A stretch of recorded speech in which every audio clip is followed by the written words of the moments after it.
Ooh, I got this one. So I've actually had clients that this has been marketed to. Deferred sales trusts are an interesting concept when you want to sell an asset. Instead of selling it directly to the buyer, you sell it to the trustee of a trust. And you don't sell it for cash, you sell it for a note. So if I have a big gain on a property and I sell it to someone for a note for the sales price, I only recognize income when I get payments on that note. Of course, the trustee then sells to the buyer at the same price or maybe a little bit less or a little more, gets cash. Now there's cash in the trust. I only recognize income a little bit at a time as the trustee doles it out to me. But what happens is I get a loan from the trustee.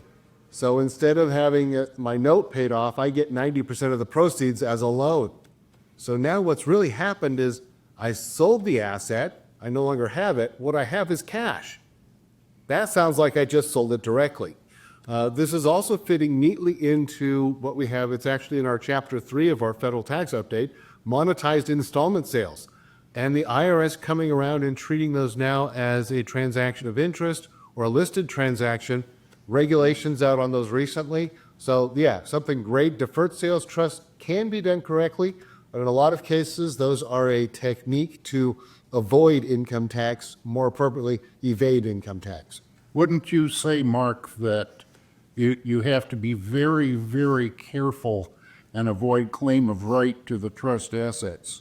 Otherwise, you're dead in the water if you can snap your fingers and get the money out today.